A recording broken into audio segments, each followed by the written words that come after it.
back to my YouTube channel. Hari ini aku mau sharing nih buat kalian semua.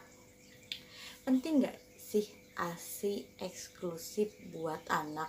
Mungkin teman-teman semua dimanapun berada udah pernah baca ataupun udah pernah review sendiri ya, ataupun buka artikel ataupun apapun itulah yang memberikan informasi tentang pentingnya ASI eksklusif buat anak.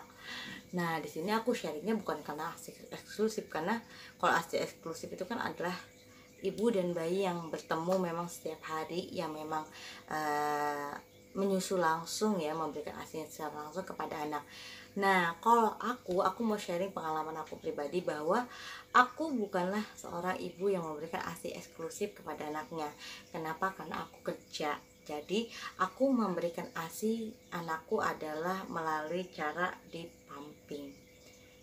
Jadi, aku bukan ibu ASI eksklusif, tapi aku adalah ibu ASI asik. Ibu asik.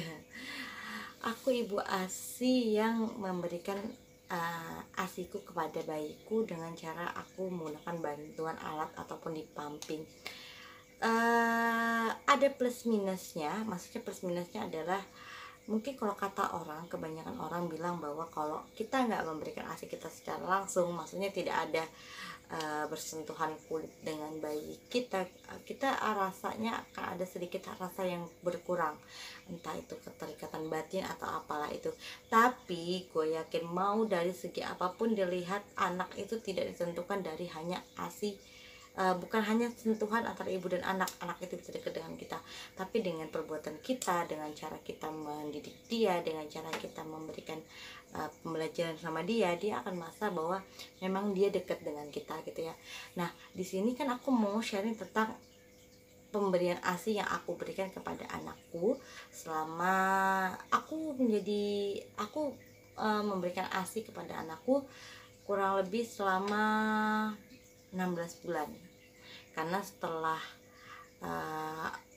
16 bulan ASIku nggak keluar lagi, entah karena faktor apa aku nggak tahu, pokoknya setelah itu nggak keluar lagi. Jadi aku hanya memberikan ASI sampai 16 bulan aja.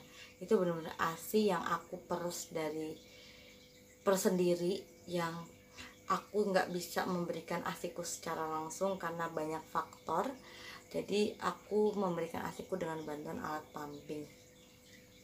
Dulu 6 bulan pertama kan memang bayi nggak boleh, tidak boleh diberi makanan lain selain ASI gitu. Jadi aku yang 6 bulan itu memang pumping, dan memang hanya bisa pumping. Aku nggak bisa memberikan, walaupun aku di rumah pun aku nggak bisa memberikan ASIku langsung dengan bayiku, karena memang dia kayak nggak nerima.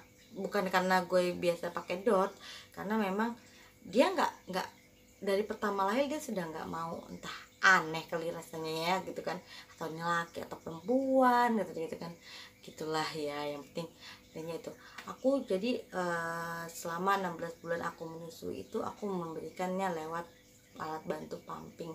Jadi aku tuh dulu mengatur, yang paling penting nih ya adalah ngatur jam pumping. 6 bulan pertama itu aku pumping setiap 3 jam sekali, bahkan kadang-kadang 2 jam aku sudah pumping gitu kan. Jadi mungkin itu salah, tapi kalau buat aku karena aku di kantor yang kita nggak tahu jam kerjanya, jam istirahatnya jam berapa, kita kadang-kadang sempatnya waktu kosong kita kalau bisa pumping. Dan aku menggunakan dual pump, jadi kanan kiri itu memang aku gunakan dual pump untuk sedot ASI aku, jadi dapat dua-duanya. Jadi ketika setiap 3 jam sekali, karena menurut aku babyku itu ketika umur 1-2 bulan, 1-3 bulan deh, itu kalau kata orang baby lain itu minumnya banyak, tapi anak aku enggak. Dia masih di takaran 50 ml, 30 ml sekali minum, dan itu masih bisa, yang masih oke, maintenance lah masih oke, gue sanggup masih sungguh masih banyak banget. Dan itu kerajinan, maksudnya kita butuh rasa rajin kita untuk pumping itu tidak bisa dilakukan berhenti. Maksudnya gini, ketika kita sudah keteraturan setiap 3 jam kita pumping, 3 jam kita pumping, 3 jam lagi kita pumping, ketika kita memberikan jeda waktu yang cukup lama untuk kita nggak pumping, nah PD kita itu jadi merasa bahwa aduh dan kayaknya udah gak kepake nih, jadi dia kayak yang mengurangi fungsi, jadi jadinya macet gitu kan.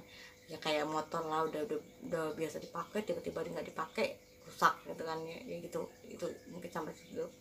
Dan itu tuh aku rasain setelah 16 bulan gue memberikan ASI itu, fungsi itu sudah menurun. Jadi kayak yang biasanya kalau udah 12 bulan ke atas aku pumping itu cuman 4 jam, kadang 6 jam sekali, 4 jam sekali, dan itu sudah jadi yang kayak yang penurunan drastis. Maksudnya kayak penurunan drastis itu kayak yang pumping cuma dapat 100 mili, pumping cuma dapat 150 mili. Itu mungkin udah banyak, tapi kalau kita sehari pumping cuma 4 kali, yang tadinya intensitasnya 3 jam sekali, yang mau jam 1 malam tuh alarm handphone masih bunyi, jam 3 subuh kayaknya baru mejem nih mata udah bunyi lagi tuh alarm.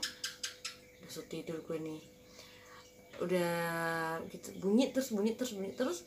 Yang tadinya kita rutin, ketika sudah di atas 12 bulan, yakinlah padaku, rasanya mau buka mata aja udah yang tuh nggak apa-apa dilewatin 1 kali jam pumping, lewat dulu 1 kali jam pumping itu sambil menjem kita nggak jawab, dan akhirnya berimbas buruk ke gue.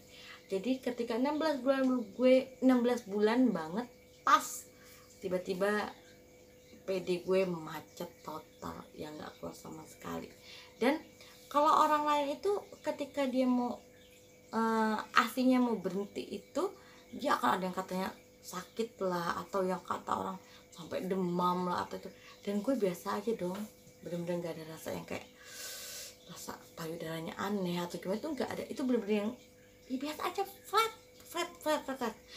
Terus karena gue penasaran, gue tanya ke bidan ya, maksudnya kenapa nih kayak gini, kok orang lain kan gue jelasin lah bahwa orang lain gini, kok gue enggak.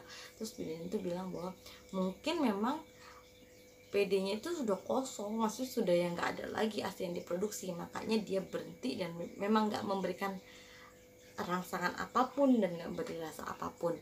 Nah dari situ gue berpikir bahwa oh ternyata ASI itu penting banget buat baby. Kenapa? Ya karena memang ya sudah baca artikel bahwa memang penting banget. Jadi mengasihi itu adalah sesuatu yang keren. Gue pribadi bahwa gue nggak tahu ya, gue jenis klasifikasinya gue wanita bener atau setengah laki-laki, karena banyak orang ngatain gue laki-laki. Jadi ya gue dengan semangatnya gue bisa mengasihi anak gue tidak secara langsung selama 16 bulan tuh, dengan jerih payah gue kadang-kadang masih ngasih reward ke diri gue sendiri bahwa gue bisa ternyata gitu ya, gue paten lo ternyata nyedot ASI gue sampai 16 bulan coy. 16 bulan yang gue harus pokoknya swing lah, naik turun itu ibaratnya ketika kita stres, ketika kita lagi gak enak badan, ketika itu kayak yang ternyata gue bisa loh 16 bulan gue ngasih ASI ke anak gue tanpa harus yang kayak drama gitu kan. Jadi ya kalau makan sehat dan begini itu pasti buat kita, tapi kalau untuk yang ketika gue memberikan ASI ke anak gue ataupun gue pumping itu, gue nggak mengalami kendala yang mastitis segala macam, gue nggak mengalami itu. Jadi buat gue yang anak pertama gue mengasihi dia dengan layak dan dengan ya walaupun nggak sampai 2 tahun ya, cuma 1 tahun 4 bulan, tapi di situ mungkin memang sudah kehendak takdir dari Yang Maha Kuasa. Dan mungkin teman-teman di luar sana ada yang memang nggak bisa sama sekali memberikan ASI kepada anaknya, karena kalau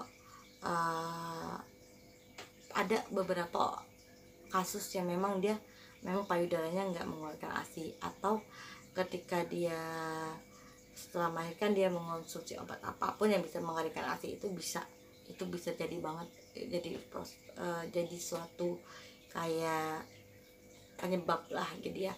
Jadi buat ibu-ibu ASI di sana yang masih mengasihi secara pumping menggunakan alat bantu pumping, tetap semangat, ayo asihi anakmu sampai 2 tahun, karena 2 tahun itu masa emas anak.